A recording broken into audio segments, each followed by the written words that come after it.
ગાંધીનગર સહિત આસપાસના 7 ગામના લોકો એકઠા થયા છે। વર્ષો પહેલા સંપાદિત જમીન બાદ દરજ્જો ન મળતા હવે મોરચો માંડ્યો। જેમની જમીન સંપાદિત થઈ તેમના વારસદારો સત્યાગ્રહ છાવણી ખાતે એકઠા થયા। 63 વર્ષથી વારસદારોને કાયમી વસવાટના હક નહીં મળતા આક્રોશ વ્યક્ત કર્યો છે।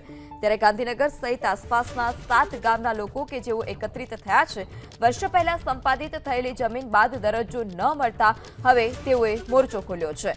63 વર્ષથી વારસદારોને કાયમી વસવાટના હુકમ ન મળતા આક્રોશ વ્યક્ત કર્યો। ત્યારે ઇન્દ્રોડા, વાસણ, પાલજ, ફતેપુરા, આદિવાડા, બોરીસ અને ધોળાકુવાના જે રહીશો છે તે એકઠા થયા છે અને તેઓએ ફરી એક વખત દરજ્જો આપવા માટે માંગ કરી છે। હાલના આવાસોનો કાયમી દરજ્જો આપવા માટે માંગ કરી। 63 વર્ષથી વારસદારોને કાયમી વસવાટના હક નથી મળ્યા। અનેક વખત રજૂઆત કરવામાં આવી છે, તેમ છતાં જે પ્રશ્ન છે તેનું કોઈ જ નિરાકરણ નથી આવ્યું। ત્યારે આજે ગાંધીનગરના 7 ગામના જે લોકો છે તે એકઠા થયા છે। ઇન્દ્રોડા, વાસણ, પાલજ, ફતેપુરા, આદિવાડા, બોરીસ અને ધોળાકુવા ના રહીશો એકઠા થયા છે।